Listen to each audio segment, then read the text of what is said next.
శివాయ నమః. ఆది సర్వలోకాలకు ఆధారం ఆదర్శమైనటువంటి లక్ష్మీ శ్రీమన్నారాయణ మూర్తులకు శివపార్వతులకు అనేక సాష్టాంగ దండ ప్రణామములు. మా సద్గురుమూర్తి వెంకటకోటి యోగేంద్ర వారి యొక్క పాదపద్మములకు నమస్కరించుకుంటూ సర్వ సద్గురువులకు సర్వ మహర్షులకు అనేక నమస్సులు. ఇక్కడ కలియుగ దైవం వైకుంఠ శ్రీనివాసుడు శ్రీ వెంకటేశ్వర స్వామి శ్రీదేవి భూదేవి సమేతంగా స్వామివారు కొలువుదీరినటువంటి స్థలంలో మనం ఉండటం నిజంగా మన అదృష్టం. ఎందుకంటే లోకంలో దేవుళ్ళు మనకి చాలామంది కోకొల్లలుగా ఉన్నారు, కానీ వెంకటేశ్వర స్వామిని దేవదేవుడు అంటారు. దేవదేవుడు అంటే ఏమిటి? ఆయన సాక్షాత్ విష్ణుమూర్తే అవతారంగా వచ్చి కలియుగంలో మానవులందరికీ అర్చనామూర్తిగా, అంటే ఆయన్ని మనం సేవించుకొని దర్శించుకొని పూజించుకొని మానవ జీవితాన్ని ఎట్లా తరింపజేసుకోవాలో దానికి ఆయన మనకి అర్చనామూర్తిగా. ఎందుకంటే నిజమైనటువంటి శ్రీమన్నారాయణ మూర్తిని మనం దర్శించలేం. ఎందుకంటే అర్చనామూర్తిగా ఉన్నటువంటి శ్రీనివాసుని దర్శించడానికే 3 రోజులు పడుతుంది మనకు అక్కడ దర్శనం. ఏది రూపంలో నామం రూపంలో ఉన్నటువంటి ఆయన్ని. కానీ 14 లోకాల పైన ఉన్నాడు. ఆయన మనం దర్శించగలమా? ఆయన దర్శించాలంటే 3 జన్మలు ఎత్తి ఆయన పని తప్ప రెండో పని చేస్తున్నా అనుకోకూడదు. అట్లా చేసినటువంటి వాడికే ఆ దర్శనం అవుద్ది. కాబట్టి అట్లాంటి దర్శనం మరి కలియుగంలో చూడండి. దానికి మనం ఇక్కడ ఈ ఆలయం చూడండి, ఇంత చిన్న ఆలయం ఏమున్నది, ఎటు పెట్టినా కూడా ఒక 5 అడుగుల ప్లేస్లో 4 చిన్న గోడలు పెట్టి ఒక బండి వేసి స్వామి ఫోటో పెట్టాం. ఆ స్వామి ఫోటోకి అంత గొప్ప మహిమ ఉంటుందమ్మా. వెంకటేశ్వర స్వామి వాడు కూర్చున్నాడా, అది కొన్నాళ్ళకి మొత్తం బంగారం అయిపోతా ఉంటుంది.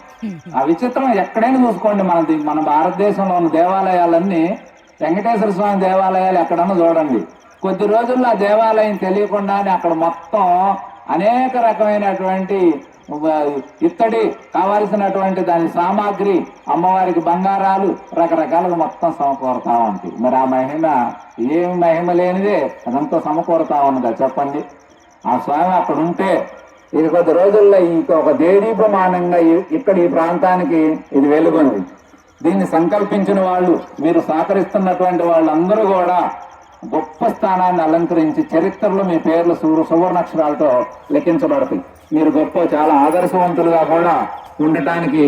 ఎందుకంటే దీని సంకల్పాలు, దీని కర్మ అనుష్ఠానం అంత గొప్పగా ఉంది. దాని గురించి మనం తర్వాత చెప్పుకుందాం. ఇట్లా మనం తీసుకుంటే మరి దేవదేవుడైనటువంటి వెంకటేశ్వర స్వామి విధానంలో మనం చక్కగా కార్యక్రమాలు, చాలా దేవాలయాలు మనం కట్టుకుంటున్నాం. అందులో ముఖ్యంగా వెంకటేశ్వర స్వామి మహిమంతా మన తిరుపతిలో మనకు తెలుసు. కారణం ఏమిటంటే శ్రీమన్నారాయణ మూర్తి అంటే వైకుంఠంలో ఉంటాడయ్యా అనుకుంటాం. కానీ మన కలియుగంలో మన అదృష్టం పొంది మన భారతదేశంలో మన ఆంధ్రప్రదేశ్లో చక్కగా 7 కొండల పైన కొలువుదీరి మరి నిరంతరాయంగా భక్తులకు దర్శనమిస్తా ఎంతో మంది ఆర్తిని తీరుస్తామన్నాడు స్వామి. సర్వ జీవుల ఆర్తి తీరుస్తామన్నాడు. మరి అట్లాంటి శ్రీమన్నారాయణ మూర్తి దర్శనం, శ్రీమన్నారాయణ మూర్తి యొక్క నామస్మరణ, శ్రీమన్నారాయణ మూర్తి యొక్క పూజా కైంకర్యాలు ఇవన్నీ చేసుకోవటం అనేది మానవ జన్మ తరించడానికి అంత గొప్పగా ఉంది.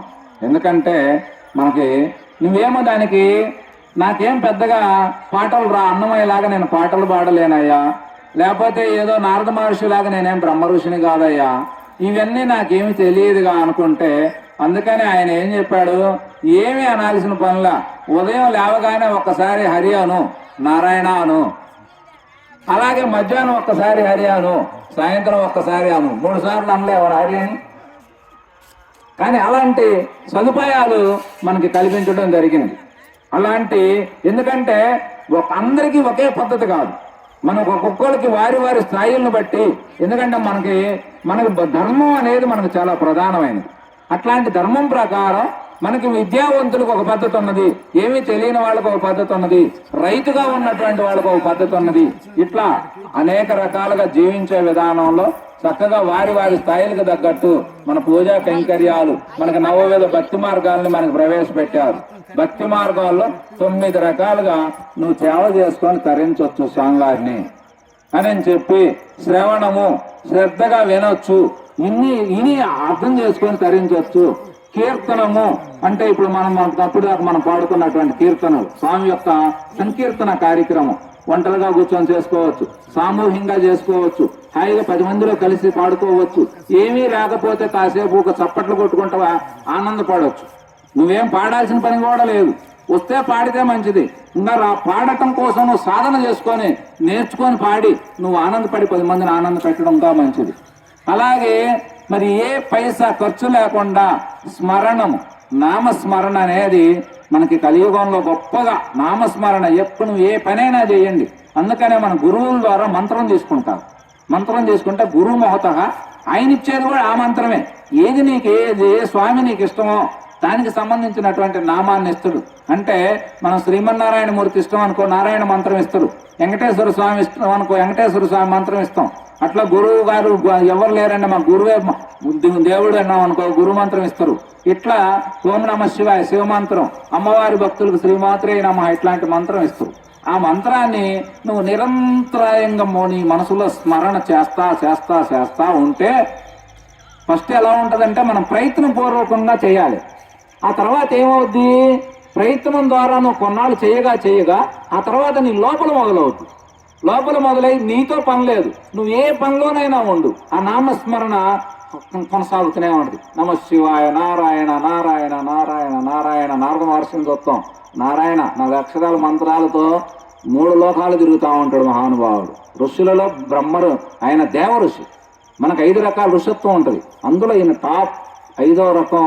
మనకేదో సినిమాల్లో చూపించినట్టు నారద మహర్షి అంటే ఒక కామెడీ యాక్టర్ కాదు.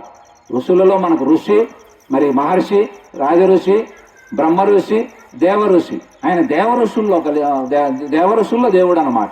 ఒక రకంగా చెప్పాలంటే శ్రీమన్నారాయణ హంసతో జన్మించిన వాడే నారద మహర్షి కూడా. కాబట్టి అట్లాంటి స్మరణం అనేది అంత గొప్పది. పైసా పెట్టుబడి లేకుండా ఊక మనం అటో ఇటో వాళ్ళనో వీళ్ళనో ఊరక ఏమన్నా మాట్లాడుకుంటా ఆత్మస్థుతి పరనింద అంటే మేము గొప్పవాళ్ళం, మేము మంచోళ్ళం, మేము అక్కడ దానం ఇచ్చిన ఈ పని చేసినా ఆ పని చేసినా నీ గురించి నువ్వు పొగుడుకుంటావు, అంతవరకు మంచిదే. కానీ పక్క వాళ్ళని మనం ఊరక ద్వేషించడం, దూషించడం ఇవన్నీ చేస్తూ ఉంటుంది మన మనసు. అవన్నీ ఏమి చేయకుండా ఏమన్నా మనకు, అందుకని అయ్యప్ప స్వామి మాల శివమాల వేసుకున్నారనుకోండి, ఏం జరిగిన ఓం నమ శివాయ అంటారు. అట్లా మనం నామస్మరణ ద్వారా, నామస్మరణ అనేది నావలాంటి. అంటే నీ నావ అంటే పడవ, మనం ఈ దరి నుంచి ఆ దరికి దాటాలనుకోండి, ఒక పడవ ఎక్కితే తీసుకుపోయి పడవవాడు చక్కగా అవతలు దించుతాడు, మునిగిపోం, హాయిగా తీసుకుపోతాడు. అట్లాగే స్వామి యొక్క నామస్మరణ నీ జీవితాన్ని తరింపజేస్తుంది. మన భక్తుల కథలన్నీ అవే కనబడుతున్నాయి. అట్లాంటి నామస్మరణ అనేది గొప్పదయ్యా అని చెప్పి మనకి ఇట్లా 3వదిగా ఇవ్వటం జరిగింది. అర్చన, అయ్యగారు పూజ చేస్తున్నారు, అట్లా పూజ చేసుకో చక్కగా. అట్లాంటి పూజా కైంకర్యాలు నీకు తెలిసిన పద్ధతిలో ఎలాగైనా చేసుకోవచ్చు. భగవద్గీత చెబుతుంది 4 రకాల భక్తులు ఉన్నారు, 4 రకాల పూజలు ఉన్నాయి, మీ ఇష్టం ఎట్లయినా చేయండి. కాకపోతే అన్నిటికి మించి నీ మనసును పెట్టి చేయమని చెప్తున్నారు. మనసు లేనిది ఏది కూడా శ్రద్ధ, భక్తి. భక్తికి భయం కాదు జోడించాల్సింది. ఇతరులు చెప్పేది ఏమిటి, భయభక్తులు అంటారు. కానీ మన వాళ్ళు భయం భక్తి ఉండదు, భక్తికి శ్రద్ధ ఉంటుంది. శ్రద్ధతో చేయాలి. నువ్వు ఏ పని చేసినా, మాట చెప్పా శ్రద్ధతో చేయాలి, ఎన్నో శ్రద్ధతో వినాలి. పూజ చేయి శ్రద్ధతో చేయాలి. నువ్వు పని చేయి, ఏ పనైనా చేయి, శ్రద్ధతో చేసే పని మంచి ఫలితాన్ని ఇస్తుంది. నీకు ముందు ఆనందాన్ని ఇస్తుంది, సంతృప్తిని ఇస్తుంది, నీకు హాయితనాన్ని ఇస్తుంది. కాబట్టి నీవు శ్రద్ధతో పని చేయమని చెప్పి మన మహాత్ములందరూ మనకు కంఠాపదంగా భక్తి, శ్రద్ధ ఇవి అనేది మనకి సూచించడం జరిగింది. అట్లాగే అట్లా మనం అర్చన కార్యక్రమం, సేవా కార్యక్రమం, మనకేం కొంతమందికి ఏమి తెలియదు, కానీ ఆలయం దగ్గరకు వచ్చి చక్కగా ఊడ్చి ముగ్గు పెట్టి అక్కడ ఏమైనా మురికి అట్లాంటి ఏమైనా ఉంటే తుడిసి చేసి స్వామివారికి సంబంధించినటువంటి ఏమైనా ఉంటే మనం శుభ్రం చేయటం, అట్లాంటి సేవా కార్యక్రమాలు ఆలయాల పరంగా ఇట్లా సేవా కార్యక్రమాలు. ఇట్లా మీరు అనేక రకాలుగా అక్కడి నుంచి లాస్ట్కి ఎక్కడికి చేరాలంటే ఆత్మ నివేదన దగ్గరికి చేరాలి. ఆత్మ నివేదనం అంటే ఏమిటంటే ఇక మొత్తం ఆయన తప్ప మనం లేం. చేసింది, చేయించింది, చేసేవాడు అన్నీ ఇంక ఆయనే. అన్నీ ఆయన అన్నప్పుడు మనకేమవుద్ది? గర్వం పోయి నిగరిగా మారుతుంది. స్వామికి నేనేం లేను, అంతా నువ్వే గయా, ఏదో నువ్వు నీ దయ, నా జీవితం నేను బ్రతుకున్నా ఈరోజు, అసలు నేనున్నా, నాకు ఈ ఆనందం అనేది ఏదో స్పర్శ ఏదో కలుగుతున్నది, ఈ కలిగేటువంటి ఈ నేను అనేది ఏమున్నదో నాకేం అర్థం కావట్లేదు, నువ్వైతే ఉన్నావు అని చెప్పి మొత్తం ఆయన కల్పిస్తే అసలు మనకి ఏ బాధ ఏ సీకు చింతలేదు. దానికి ఉదాహరణకి ఏమిటంటే, మన ఇంటి కుటుంబంలో పెద్దవాళ్ళు ఉంటారు, తల్లిదండ్రి బాగా కుటుంబాన్ని చూసుకుంటా ఉన్నది అనుకోండి, పిల్లలకి అందరికి అవసరాలని తీరుస్తా, అసలు ఆ పిల్లగాళ్ళకి ఏం బాధ్యత ఉండదు. వాడు హాయిగా సరదాగా ఆడుకుంటాడు, తింటాడు, తిరుగుతుడు, బైక్ వేసుకొని హాయి బ్రహ్మాండం పోతాడు, వాడికి ఏం బాధ, ఎందుకంటే తల్లిదండ్రులు ఉన్నారు అన్ని చూసుకునేవాళ్ళు. అట్లాగే మన స్వామిని మనస్ఫూర్తిగా నమ్మితే, ఆయన పట్ల మనం అర్పణ భావనతో మనం ఉండగలిగితే అన్నీ ఆయన చూసుకుంటాడు. భక్తుల కథలన్నీ అవే చెబుతుంటాయమ్మా మనకి. అన్నీ కూడా అట్లా ఆ స్వామిని ఆరాధించడంలో, పూజించడంలో, అలా సేవించడంలో, అంతా తానే ఈ తన్మయత్వంలో అన్నమాచార్యులు 33,000 సంకీర్తనలు రాసింది. కానీ సంకీర్తన ముగింపు వెంకటేశ్వర స్వామి యొక్క పాదపద్మాలకు సమర్పిస్తాడు. ఇదంతా ఆయనేనయా అంటాడు. రాసింది ఈయనే, కానీ ఆయన రాయించిండు అని ఈయన. అందుకని ఈయన వాస్తవానికి ఏంటంటే 2 రకాలుగా ఉంటుంది. మనకు భక్తిలో మన విధానం తీసుకుంటే 3 రకాలుగా ఉంటుంది, 2 కాదు. ఎలా ఉంటుందంటే ద్వైతం, విశిష్టాద్వైతం, అద్వైతం అని 3 రకాలుగా, 3 ఆచారాలుగా ఉంటుంది. ఆచారంగా తత్వం అది. ద్వైతం అంటే ఏమిటి? స్వామి ఉన్నాడు, మనల్ని సృష్టించిండు, కానీ మనం ఉన్నాం, ఆయన ఉన్నాడు, ఇద్దరు ఉంటాం ద్వైతంలో. కానీ విశిష్టాద్వైతంలో ఏమిటంటే అంతా ఆయనే సృష్టించిండు, అందరిలో ఆయనే ఉంటున్నాడు, అన్నీ ఆయనే చేస్తున్నాడు. ఇప్పుడుదా చెప్పుకున్న భక్తి అంతా ఆయన ద్వారానే నడుస్తున్నట్టుగా ఉంటుంది. ఇది ద్వైతం, విశిష్టాద్వైతం. అద్వైతం ఏమిటయ్యా అంటే, అద్వైతం అనేది అన్నీ నీవే ఉంటావు, స్వామి కూడా ప్రత్యేకించి లేడు. ఎందుకంటే శివోహం, సోహం అవన్నీ ఏం చెప్తున్నాయి మనకి? అవన్నీ నీవై ఉన్నవయ్యా అని చెప్తుంది. ఇది ఆత్మవిద్యలో తెలిసేటువంటి రహస్యాలు అన్నమాట.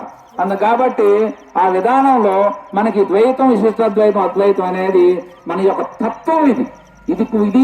ఇది భక్తికి అతీతమైనటువంటి జ్ఞానంలో పోయేది. మనకి సత్కర్మ, భక్తి, జ్ఞానం, ఈ 3 రకాలుగా మనకి మన భగవద్గీత, మనకు శ్రీకృష్ణుని యొక్క మహపద్మం ద్వారా జాలువారినటువంటి భగవద్గీత మనకి ఏం చెబుతున్నదంటే కర్మ, భక్తి, జ్ఞానం. ఈ మనం ఇప్పుడు చెప్పుకునేది జ్ఞానం. ఈ ద్వైతం, విశిష్టాద్వైతం, అద్వైతం అంటే మనకు 3 రకాలుగా మనకి మన మహాత్మం ద్వారా ఆ సందేశం అందుతున్నది. అంటే మనకి ఎట్లా మనకి ఇంకా బాగా అర్థం కావాలంటే ఏమిటంటే, మనకు ద్వైతం, విశిష్టాద్వైతం, అద్వైతం అని మనకు కింద నుంచి పైకి పోతాం. కానీ ఇప్పుడు మనం పై నుంచి కిందకు రావాలంటే అద్వైతం అంటే ఏమిటంటే, ఒక స్త్రీమూర్తి ఉన్నది, అంతకుముందు మామూలుగానే ఉన్నాం, కానీ వివాహం జరిగిన తర్వాత నీకు ఆమె గర్భవతి అయింది. అంటే గర్భవతి కావటం వల్ల ఏమైంది? ఆమెలోనే ఇంకొక జీవుడు ఏర్పడ్డాడు. అంటే ఇంకొక శిశువు తయారైంది లోపల. అంటే నీవే, కానీ నీకు ఎట్లా తయారైంది అంటే నీలో ఇంకొకటి తయారైంది. అంటే అప్పుడు 2 అయినాయి లోన. 2 అయిన తర్వాత ఏమైంది? అక్కడ విశిష్ట అద్వైతం అయింది. అంతకుముందు అద్వైతం, నువ్వు ఒక్కదానివే ఉన్నావు, ఎవరూ లేరు. కానీ వివాహ ప్రక్రియలో నీకు విశిష్ట అద్వైతం అంటే ఒకటి తల్లి మళ్ళీ పిల్ల లోపల ప్రవేశించింది, బిడ్డ, శిశువు. కానీ ఆ తర్వాత మళ్ళీ ద్వైతం అంటే ఏమిటి? పూర్తిగా బిడ్డ బయటకు వచ్చింది. బయటకు వచ్చిన తర్వాత పూర్తిగా ఆ బిడ్డ వేరు, నువ్వు వేరు. అసలు అంతకుముందు బిడ్డ ఎక్కడుంది చెప్పండి? ఒక 10 నెలల క్రితం బిడ్డ ఎక్కడుంది? లేదు. కానీ ఆ తల్లిలోని భాగమయ్యి విడిగా పొరుడు పోసుకుంది, రూపం చెందింది. ఆ తర్వాత అసలు పూర్తిగా బయటకు వచ్చింది. బయటకు వచ్చిన తర్వాత తను వేరు, నేను వేరు అని చెప్పి మనం ముద్దాడుకోవటం మొదలు పెట్టాం. చూడండి ఎంత విచిత్రంగా ఉంటుందో. అట్లాగే సృష్టి కూడా ద్వైతం అనే దాంట్లో ఆయన సృష్టించిండు, ఇదంతా నడిపిస్తున్నాడు. విశిష్టాద్వైతం అంటే అంతటా అన్నింట్లో ఆయన ఉన్నాడు. అద్వైతం అంటే ఆయనే మనమై, మనం ఆయనై, అసలు ఏకాత్మ భావనతో ఉన్నది. ఇలాంటి తత్వం, అద్భుతమైనటువంటి తత్వం అంతా మన భారతీయ యొక్క సంస్కృతి, సాంప్రదాయాలు, మన గ్రంథాలు, భగవద్గీత ఇవన్నీ మనకు తెలియజేస్తా ఉన్నాయి. మనం ఇవాళ నువ్వు కోరితే ఇవ్వలేనిదంటూ శివుడు కానీ, వెంకటేశ్వర స్వామి కానీ ఇవ్వలేనిదంటూ లేదు. ఎందుకంటే హరిహరులకు మించినటువంటిది అసలు ఈ సృష్టి కాదు, భూమండలం కాదు, 14 లోకాల్లో మొత్తం వాళ్ళకి దాస్యం చేయటమే హరిహరులు. ఎందుకంటే మన వేదాలు హరిహరులు ఇద్దరిని కీర్తిస్తాయి, 18 పురాణాలు కథానాయకులు వీళ్ళిద్దరే, అనేక రకమైనటువంటి ఉపనిషత్తులు ఉన్నాయి, దాని కథానాయకులు వీళ్ళే. ఇట్లాంటి హరిహరులకు మించిన వాళ్ళు ఇంక లేరు. అట్లాంటి హరిహరులు భక్తి అనేది అంత గొప్పది. అందుకని హరినామం 2 అక్షరాలు, శివనామం 2 అక్షరాలు. మళ్ళీ ఇందులో మన వాళ్ళు కొంత భేదాలని అయ్యని ఇయ్యని వచ్చినాయి. కారణం ఏమిటంటే పూర్వకాలంలో అడ్డబొట్టు నిలువబొట్లు అని చెప్పి మనకి కొంత వేరుగా, అంటే ఇప్పుడు మనం చూడండి, ఒక దేవాలయాన్ని 2 చోట్ల మనం నిర్మాణం చేసుకున్నటువంటి, అంటే స్వామి మీద అటువంటి భక్తి కాదు, అది మనలో ఉన్నటువంటి అహం పనిచేసే విధానాలు ఇవన్నీ. అట్లా మనకి పూర్వం కూడా వాస్తవానికి మనకి 3 శాఖలుగా ఉన్నాయి. ఏమిటి శాఖలు? వైష్ణుతత్వం అంతా కూడా వైష్ణవం అని, శివతత్వం అంతా కూడా శైవం అని, అమ్మవారి యొక్క తత్వం లీలలన్నీ కూడా శాక్తేయమని చెప్పి మనకి 3 రకాలు ఉండేటువంటిదే మన భక్తి అంతా. మనకి ఈ ముగ్గురే మన కథానాయకులు. ఎందుకంటే విష్ణుమూర్తి, శివమహాదేవుడు, మూలం కనకదుర్గమ్మ తల్లి, ఈ ముగ్గురు మనకి ప్రధానమైనటువంటి సృష్టి ఆది నుంచి. సృష్టి అసలు వాళ్ళ చేతిలోనే సృష్టించబడిందని మనకి వేదాలు ఇవన్నీ మనకు తెలియజేస్తాం. వేదాలు మనకి సుమారుగా ఎప్పుడు వెలువడినాయి అని అంటే మనకి అది ఎప్పుడో కృతయుగం, అసలు సృష్టికి ప్రారంభం అని మన లెక్కల ప్రకారం ఉన్నాయి. కానీ మామూలుగా మానవులు మన పరిశోధనలు చేస్తే తేలింది ఏమిటంటే 2,50,00,000 సంవత్సరాల పైన అయి ఉంటుంది ఈ వేదం యొక్క భాష, ఆ కాఠిన్యం అవన్నీ కూడా చూసిన తర్వాత అయి ఉంటుందని చెప్పి అమెరికా శాస్త్రవేత్తలు పరిశోధన చేసి 2,50,00,000 సంవత్సరాల క్రితం అని చెప్పి వేదాన్ని మనకు తేల్చారు. వాళ్ళు చెప్పారు, మన లెక్కలు కాదు. మనకి రామాయణం పుట్టి ఎన్నాళ్ళైంది అనుకుంటున్నారు? 8,80,000 సంవత్సరాలు పైన. రాముడు భూమండలాన్ని 11,000 సంవత్సరాలు పాలించండి. దశరథ మహారాజు 60,000 సంవత్సరాలు భూమండలాన్ని పాలించండి. అంత చరిత్ర కలిగినటువంటి మనకు రామాయణం ఉన్నది, భారతం ఉన్నది. మనకి ఎన్నో అద్భుతమైనటువంటి ప్రామాణికమైన గ్రంథాలు ఎన్నో ఉన్నాయి. ఇన్ని గ్రంథాలు, ఇంతమంది దేవుళ్ళు, ఇవన్నీ ఎందుకంటే మీకు తెలుసు, కోరితే ఇవ్వలేనిది ఏమీ లేదు. ఎందుకంటే మీరు చెయ్యకుండా రాదు. ఇవాళ మీరందరూ తీసుకోండి, టౌన్లో ఉన్నటువంటి అర్చకం అనే బ్రాహ్మణ స్త్రీమూర్తులు కానీ, మరి ఒక వైశాఖ కుటుంబంలో ఉన్న స్త్రీమూర్తులు కానీ, వాళ్ళందరూ కూడా చక్కగా విష్ణు సహస్రనామ పారాయణం, లలితా సహస్రనామ పారాయణం, భగవద్గీత పారాయణం వాళ్ళు నిత్యం చేస్తూ ఉంటారు. కానీ వాళ్ళ కుటుంబాలు దేదీపమానం గెలుగుతూ ఉంటాయి. ఎందుకని వాళ్ళకి వెలుగుతున్నాయి? వాళ్ళకి అర్థం కాకపోయినా నిత్యం ఆ నామస్మరణతో ఆ యొక్క లలితా సహస్రనామాలు అంత గొప్పగా ఉంటాయి.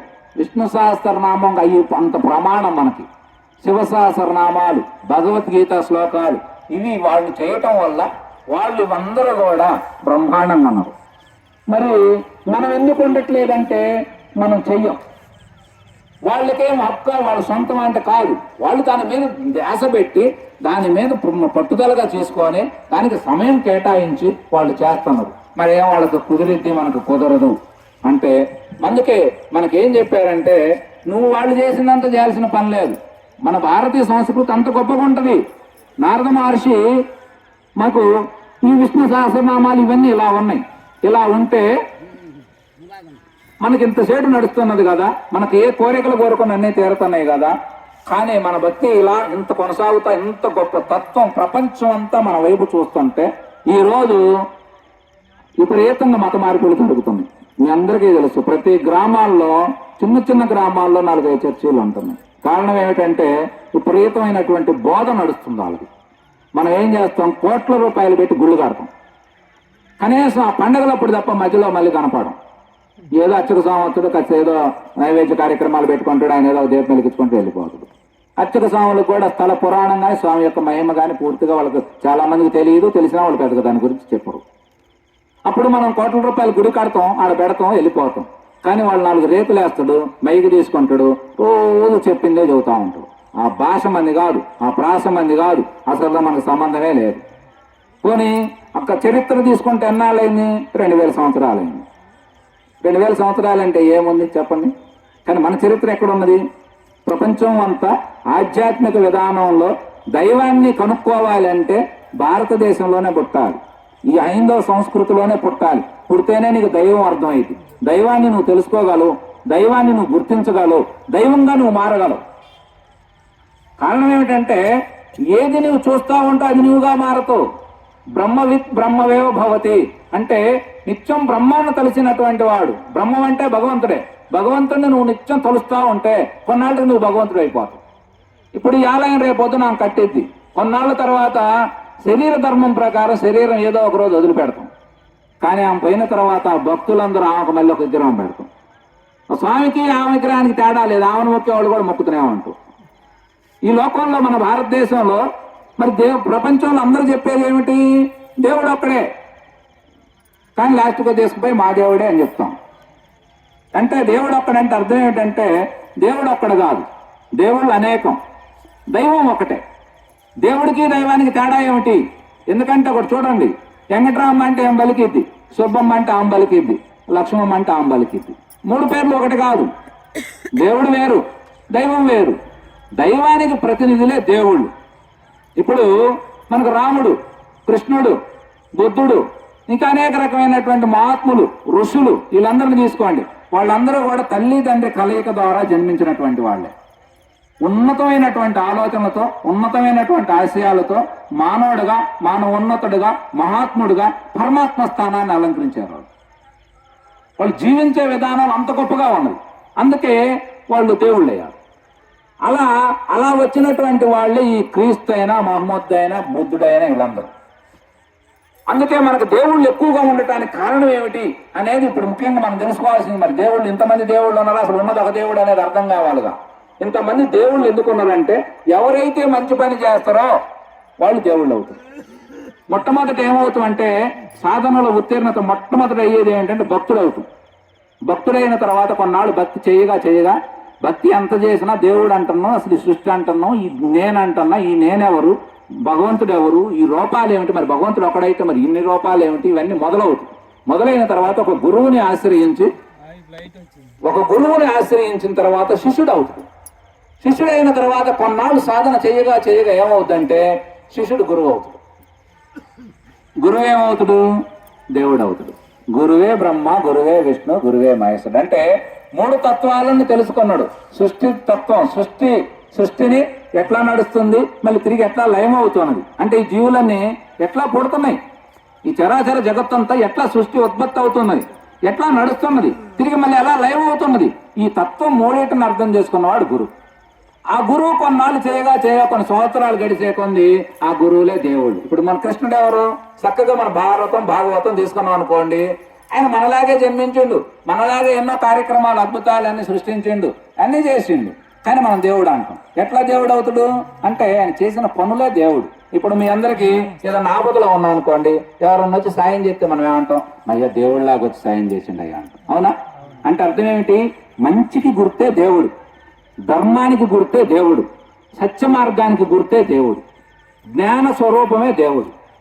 కానీ మరి చెడు ఉందిగా, మరి చెడు ఎవరు సృష్టించినట్టు? మరి చెడు మంచి రెండు కూడా భగవంతునిలో, దైవంలో భాగమే. ఎందుకంటే మంచిని సృష్టించిన వాడే చెడును సృష్టించిండు.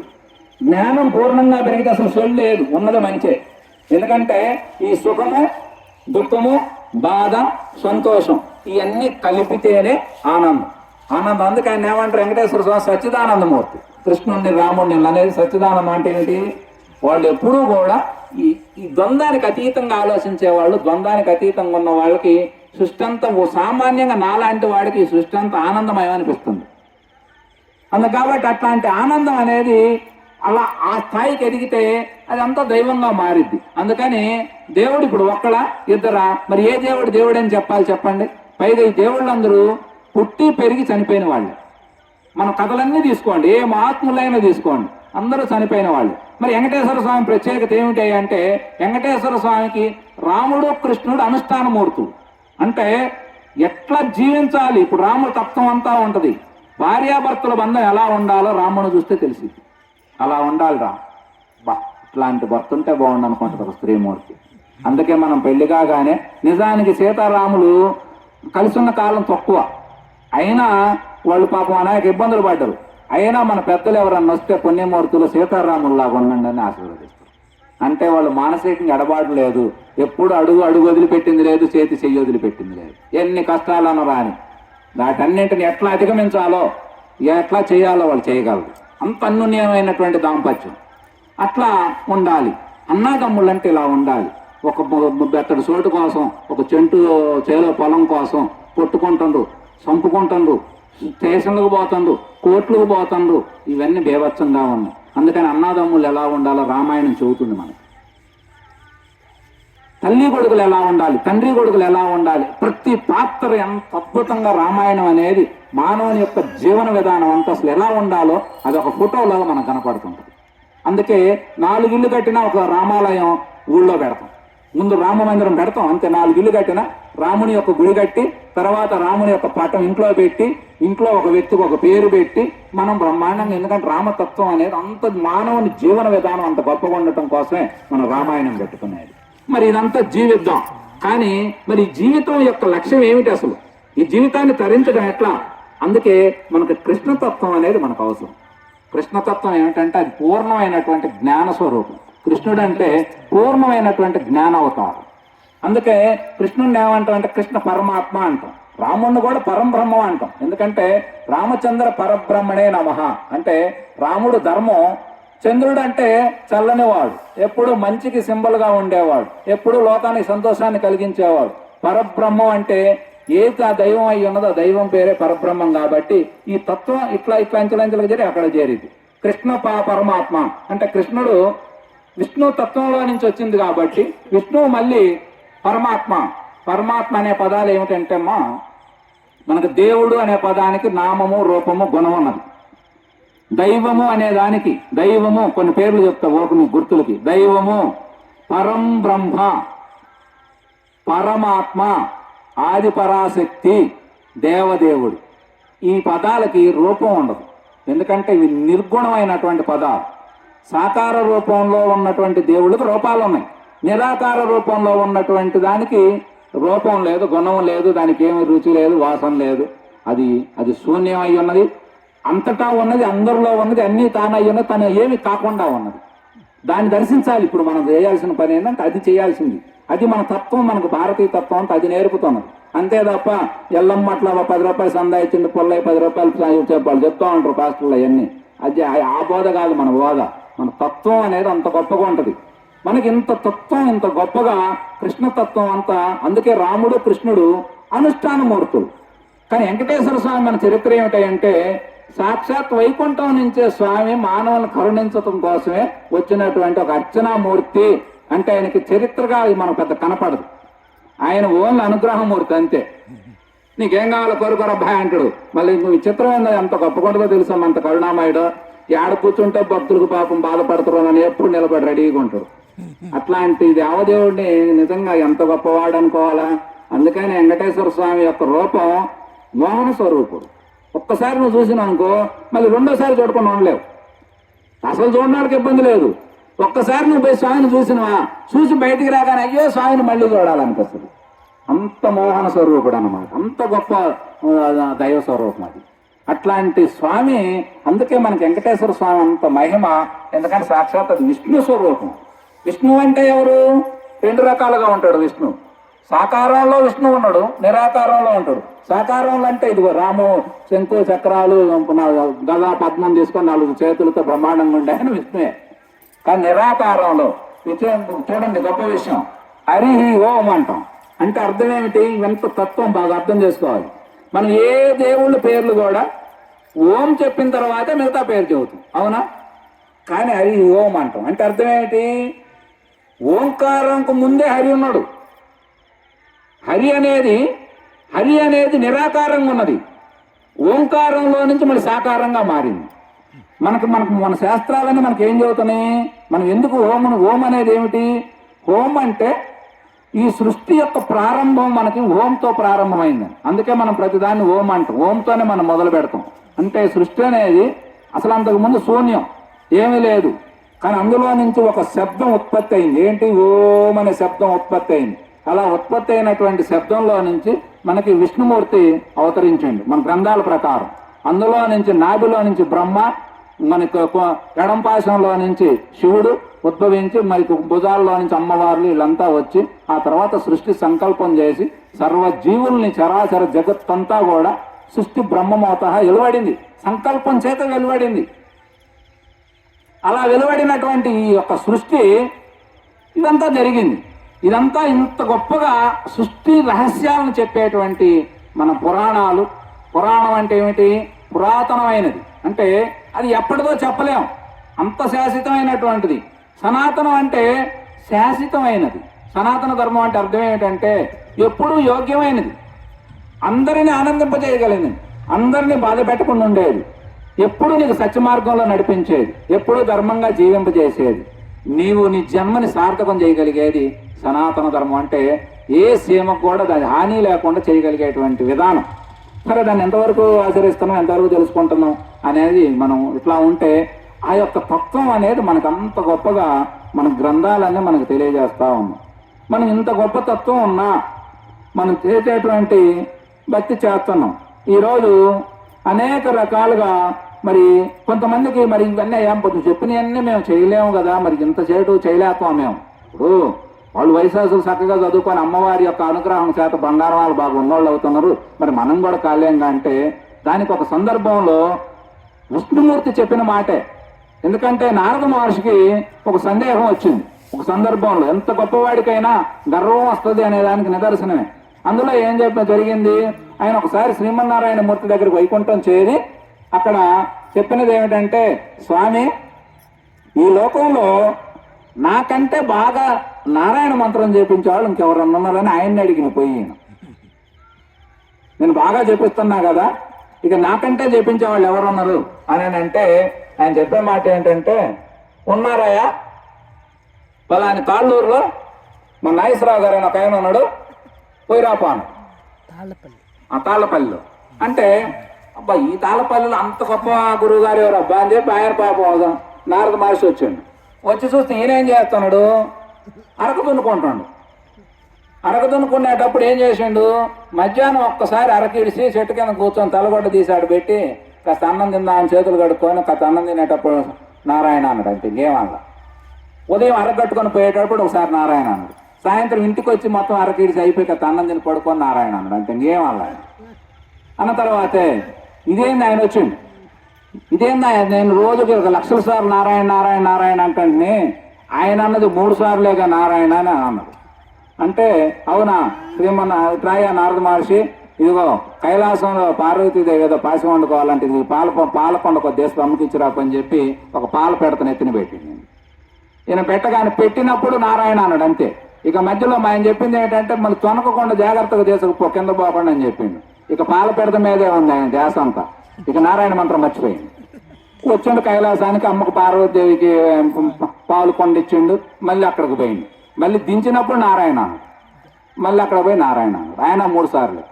అంటే అప్పుడు శ్రీమన్నారాయణమూర్తి మనకు చెప్పే సందేశం ఏమిటంటే, ఖాళీగా ఉన్నవాడు ఆయన ఎన్నిసార్లు అయినా చెప్పిస్తాడు, కానీ నువ్వు చేసే పనే ధర్మం కాబట్టి నువ్వు చేసే పనికి తగ్గట్టుగానే నీవు మీ అందరికీ మీకేం పెద్దగా అనాల్సిన పనిలా. నేను ఇందాక ఏ నామస్మరణ చెప్పినో ఆ నామస్మరణ మీద ధ్యాస పెట్టి బాగా చేసుకోండి. పూజా కైంకర్యాలు వాళ్ళ ఇళ్లలో చక్కగా పీఠం ఒకప్పుడు మనకు పూజా మందిరాలు ఇల్లులన్నీ ఇరుగ్గా ఉండే ఇబ్బందిగా ఉండే పూజ నాబు ఉండేవాళ్ళం. ఇవాళ బ్రహ్మాండంగా పూజా పీఠాలు ఉంటాయి. పూజా పీఠాల్లో చక్కగా సాయంత్రం పూట, ఎందుకంటే ప్రతిదానికి వెసులుబాటుగా ఎంత మీకు ఫ్రీగా హాయిగా ఉంటుందో అలా చెప్తేనే బాగుంటుంది అనిపిస్తుంది నాకు. మీరు పొద్దున్న ఏకూజామునే లేవాలి, బ్రహ్మముహూర్తంలోనే లేవాలి, తల స్నానాలే చేయాలి, దానికి మళ్ళీ మడిగట్టుకోవాలి, ఇవన్నీ చేస్తే మనకి జరిగిద్దా? కాదు. కానీ నారాయణ కథ మనకి ఇప్పుడు ఏం చెబుతుంది, నారద మహర్షి కథ. కానీ మీకు తీరినప్పుడు, మీ ఇష్టం వచ్చినప్పుడు, ఆఖరికి అసలు ఉదయం కుదరదు అనుకోండి, సాయంత్రం పూట అందరూ స్నానాలు చేస్తాం పొలం పని వేసిన తర్వాత. చక్కగా సాయంత్రం పూట దీపారాధన చేసుకోండి, 4 పందారు పలుకులు ఆడబెట్టండి, కాసిన ఉదకం మంచినీళ్ళు ఆడబెట్టండి, స్వామివారి దగ్గర 10 నిమిషాలు మౌనంగా మీకు ఏ ఇష్టదేవత ఇష్టమో ఆ నామాన్ని బాగా స్మరించండి. ఇంట్లో దీపారాధన ఉండటం వల్ల ఏమిటో తెలుసా, కుటుంబం అంతా కూడా దేదీప్యమానం కలిగింది. ఇప్పుడు మన గ్రామంలో దేవాలయం ఉందనుకోండి, ఈ దేవాలయం ఈ రకంగా చక్కగా దీపధూప నైవేద్యాలతో వెలుగుతూ ఉంటే గ్రామం మొత్తం సుభిక్షంగా ఉంటుంది. ఇంట్లో దీపారాజన పూజాపీఠం వల్ల ఇల్లు మొత్తం శాంతించబడుతుంది, చాలా బాగుంటుంది. ఎందుకంటే నువ్వు చక్కగా బొట్టు పెట్టుకుంటావు, బొట్టు పెట్టుకున్న వాళ్ళు మీ ప్రవర్తన మీకు తెలియకుండా మారిపోతాయమ్మా. విచిత్రం ఎంత గొప్పకుంటుందంటే సృష్టి, మనకేం తెలియదు. నేనేం పెద్దగా ఇప్పుడు చదువుకోవాలా, కానీ నేను పట్టుకున్న దాన్ని అంతే. పట్టుకుంటే అదే నడిపిస్తా ఉంది, అదే మార్చేస్తా ఉంది, అదే దానికి పుంకాలు. ఈరోజు నేను కొన్ని గొప్ప గొప్ప లక్ష్యాలతో పనిచేస్తున్నా. నాకు మీరు 10 మంది వచ్చారా, 5 వచ్చారా, ఇది నా కాదు నా లెక్క. నేను అనేక గ్రామాలు తిరుగుతా, మన యొక్క భారతీయ యొక్క సంస్కృతి సాంప్రదాయాలు తెలియపరుస్తా, మన దేవాలయాల యొక్క విశిష్టత, విగ్రహారాధనలో ఉన్న గొప్పతనం ఇవన్నీ చెబుతా. ఈ మత మార్పులు ఇవన్నీ జరుగుతా ఉంది. మత మార్పులు జరగటం వల్ల ఉపయోగం ఏమిటి? ఇవాళ మనవాళ్లే రేపొద్దున అటు పోతుంది. అటు పోయిన తర్వాత ఏం జరుగుతుంది? విచిత్రం ఏమిటంటే నిన్నటిదాకా ఇక్కడ వెంకటేశ్వర స్వామి ఉన్నాడని కానీ, ఏడు గూడు ఉందని కానీ పాపం వాళ్ళకేం తెలియదు. కానీ ఆడికి పోగానే తెల్లారుజాము నుంచే కార్యక్రమాలు మొదలుపెట్టి బ్రహ్మాండంగా ఆదివారం అంటే అది వరకు ఆదివారం అన్నారు, ఇప్పుడు శుక్రవారం శనివారం అన్ని వారాలు వాళ్లే చేస్తాము. రోజు నామస్మరణ చేస్తా, రోజు నువ్వు కార్యక్రమాల్లో పాల్గొంటావంటే నీకు ఫలితం వస్తుందా రాదా? నా కోరిక తీరింది అంటాడు. కోరిక నీకు తీరేదేముంది? నిజం చెప్పాలంటే వాళ్ళు చెప్పేది అయ్యా మా దేవుడు గొప్పవాడు, కోరిక తీరిందని చెబుతుండ్రు. మీరందరూ మనవాళ్ళు, మనకంటే ముందున్న పెద్దవాళ్ళు. ఇప్పుడన్నా మనం రూపాలు పెట్టుకున్నాం. ఏ రూపం లేకుండా ఒక చెట్టుకి కాస్త పసుపు కుంకుమ చల్లితే దండం పెడితే మన కోరికలు తీరింది తీరవా? విశ్వాసం అనేది సృష్టి నియమం అంత గొప్పగా ఉంటుంది. కానీ ఆయన ఏమనుకుంటాడు, ఆ దేవుడు వల్ల తీరింది అంటాడు. అసలు ఆ దేవుడు ఏడున్నాడో చెప్పండి? ఉన్న దేవుడిని వదిలేసి నువ్వు సరిగ్గా పని చేయకుండా నువ్వు స్వధర్మాన్ని విస్మరించి పరధర్మాన్ని తీసుకొని నీకు అసలు సంబంధం లేని దాన్ని నువ్వు బుధాన్ని ఎత్తుకుంటే నువ్వు పోతే రేపొద్దున పిల్లలు పోతే వంశపరమైన కార్యక్రమాలు వంశపరం అంతా దెబ్బతింటుంది. మీరు చూసుకోండి, ఎవరైనా మన వాళ్ళు అక్కడ పోతే వాళ్ళు దేవుడికి పెడతారు, మేము తినకపోతే మరి ఎట్లా? వాడిని చూసి ఇంకొక ఆయన అంటాడు అయ్యో ఆయన ఈ రకంగా వంశం మనకి ఎందుకంటమ్మా భారతదేశంలో కుటుంబ వ్యవస్థ దేవాలయ వ్యవస్థ ఈ రెండు చాలా ప్రధానమైనవి మనకి. అమ్మా వస్తా ఆడికే మనకి కుటుంబంలో దేవాలయ వ్యవస్థ కుటుంబ వ్యవస్థ చాలా గొప్పవి. ఎందుకంటే మనకి ఆది దంపతులైనటువంటి శివపార్వతులు లక్ష్మీ శ్రీమన్నారాయణ మూర్తులాగా ఆదర్శ దంపతులైన సీతారాముల్లాగా ఉండమని ఆశీర్వదిస్తాం. ఎన్ని కష్టాలు వచ్చినా బంధాన్ని విడగొడటానికి మనం ఇష్టపడం, కలుపుకోవాల్సిందే. ఇప్పుడు కొన్ని ఏవో జరుగుతా ఉన్నాయి అక్కడక్కడ, కానీ మన బంధాలు అంత గొప్పగా ఉంటాయి. కానీ ఇతర దేశాల్లో ఏంటంటే వాళ్ళు ఇప్పుడు పెళ్లి చేసుకుంటే అవసరమైతే ఒక 4 రోజులకి మళ్ళీ విడికాయతకాలు చేసుకుంటారు. అంటే వాళ్ళకి విలువలు లేవు, కుటుంబాలు విలువ అవి. అలాగే దైవ జ్ఞానం, దైవ పూజ, కైంకర్యాలు, వీటి పట్ల విశ్వాసాలు, ఈ విశ్వాసమే కాదు యథార్థాలు కూడా ఉన్నాయి. అవన్నీ మనం మాత్రమే దర్శించగలం. అట్లాంటి దేవాలయ వ్యవస్థ, కుటుంబ వ్యవస్థ, దేశభక్తి, దైవభక్తి ఈ రెండు చాలా మనం ప్రధానమైనవి. అట్లాంటి ప్రధానమైనటువంటి దానిని ఇవన్నీ మనకు వదిలేస్తారు. ఇవన్నీ వదిలేసి నువ్వు అటు పోయి నేను ఏదో నిజమైన దేవుణ్ణి కనుక్కున్నా అని చెప్పి ఆ రకంగా చేయటం.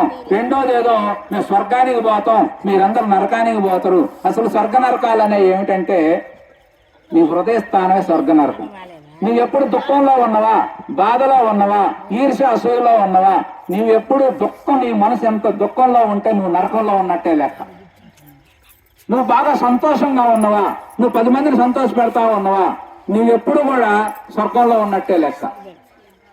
స్వర్గ నరకాలనే నీ హృదయ స్థానమే తప్ప నీకు ప్రత్యేకించి ఎక్కడో ఉండేవి కాదు.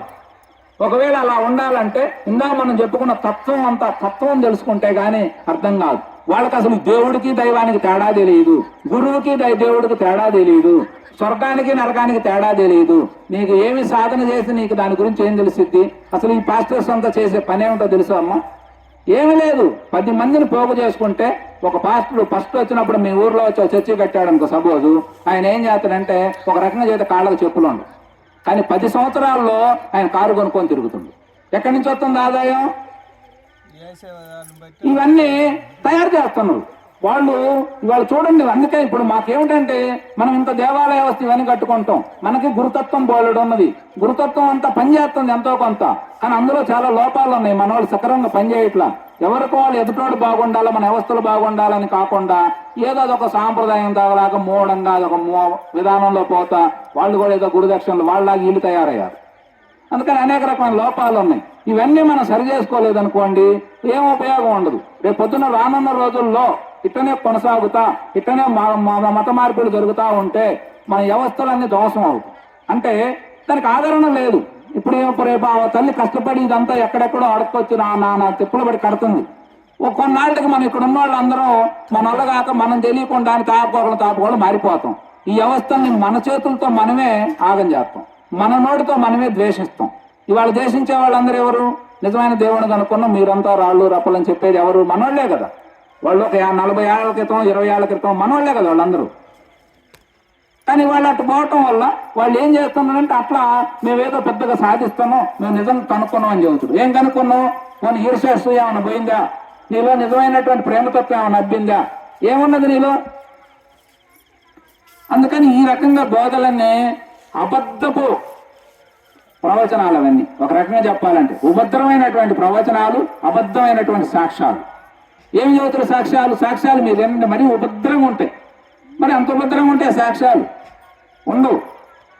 ఏది కూడా మన భారతదేశం